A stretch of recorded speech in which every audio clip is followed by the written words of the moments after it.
Hello YouTube, welcome back to my channel. I hope you always stay healthy, and thanks for watching this channel. Today we will talk about, the US Navy is going to arm all of its destroyers with hypersonic missiles, a top Trump official says. The US Navy is going to eventually arm all of its destroyers with hypersonic missiles that are still being developed, White House National Security Advisor Robert O'Brien said Wednesday, according to Defense News. The Navy's Conventional Prompt Strike (CPS) program will provide hypersonic missile capability to hold targets at risk from longer ranges, O'Brien said at the Portsmouth Naval Shipyard. This capability, he continued, will be deployed first on our newer Virginia-class submarines and the Zumwalt-class destroyers. Eventually, all three flights of the Arleigh Burke-class destroyers will field this capability. Hypersonic missiles, high-speed weapons able to evade traditional missile defense systems, are a key area of competition between the three great powers. Earlier this month, Russia test-fired its Zircon hypersonic anti-ship cruise missile from the frigate admiral of the fleet of the Soviet Union Gorshkov.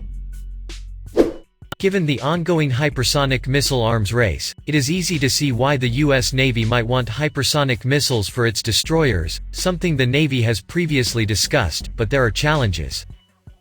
The CPS missile is a combination of the Developmental Common Hypersonic Glide Body (CHGB) and a two-stage booster, according to the Navy's fiscal year 2021 budget overview.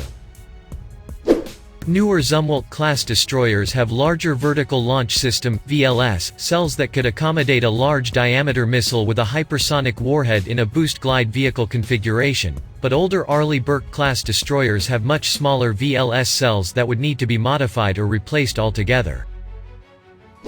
I think it's a terrible idea to try to outfit these destroyers with hypersonic missiles, Brian Clark, a retired Navy officer and defense expert at the Hudson Institute told Insider. Retrofitting dozens of Navy Arleigh Burkes to carry new hypersonic missiles would be expensive, he said. What the Russian military appears to be doing is developing a new hypersonic missile to fit existing warships.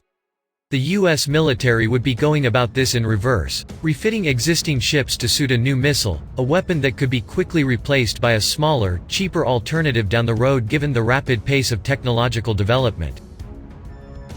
If the Navy makes this massive investment in retrofitting only to find in 5 years that these smaller weapons are now emerging, that money will be largely wasted, Clark said, adding that the plan doesn't make sense. In addition to the steep costs of retrofitting dozens of destroyers and arming them with expensive missiles, of which the Navy may only be able to afford limited numbers, other challenges include taking warships offline and tying up shipyards for extended periods of time, potentially hindering other repair work. Changes risk making the 500-ship plan unaffordable. Defense News reported that O'Brien also pushed the Trump administration's vision for a 500-ship Navy, a vision that Secretary of Defense Mark Esper unveiled earlier this month to counter China's growing naval force.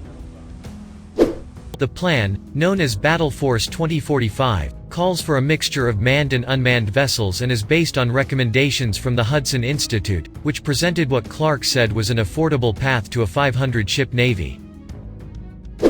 A major difference between the Pentagon's plan and the Hudson Institute study is that the Pentagon wants to build a larger submarine force, which could drive up sustainment costs, making the vision impossible to realize from a cost perspective. Each Virginia-class attack submarine with a larger missile launcher is estimated to cost $3.2 billion.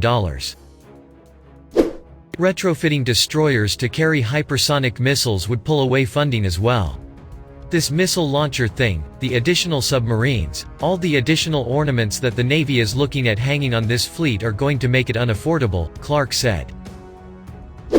He argued that the Navy should focus on arming Virginia-class submarines with hypersonic missiles and let the destroyers be.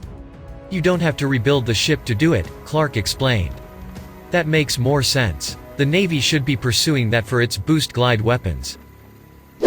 That would be sufficient to provide maritime launch capability to complement what the Air Force and the Army are doing, he said.